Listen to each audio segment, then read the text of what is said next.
Caribbean nations, not the CDC, are writing the rules for a safe return to cruising.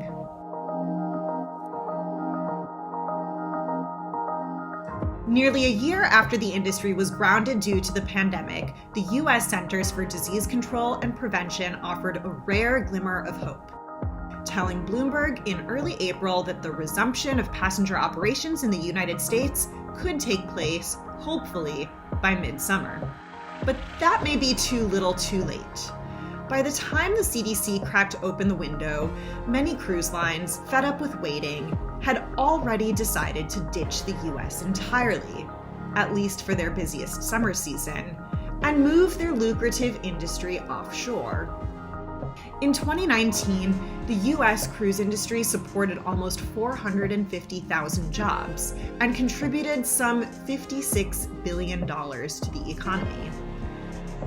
Now much of that benefit is being diverted to ports around the Caribbean, who are welcoming ships with open arms. Some, such as Bermuda, are limiting the number of cruise passengers.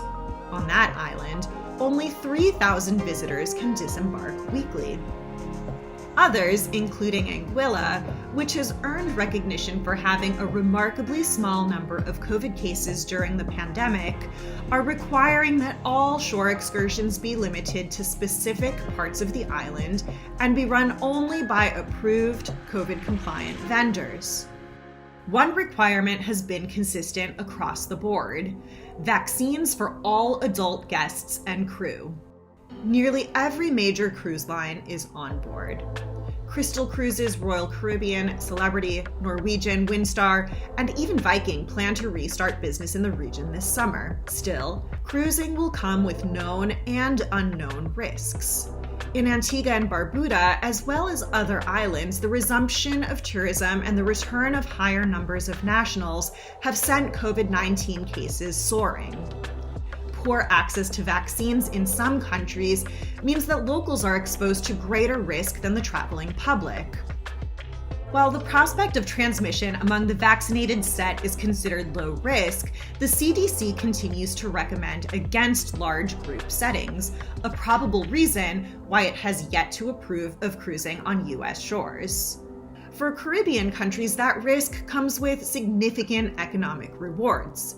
Bermuda is estimating a potential economic boost this summer of more than $40 million if it can get just 3 ships to use it as their primary port. That's far short of the $170 million it makes from cruising in a normal year, but it's better than nothing. St. Martin is also hosting ships that might normally sail from Miami and Fort Lauderdale. The Dutch territory welcomed 1.6 million cruise passengers in 2019. And it's eager to get back to business. All 5 Caribbean nations hosting ships are requiring vaccines, forcing the hands of cruise lines that were not already planning to do so. Most are also requiring negative PCR tests for an added layer of security.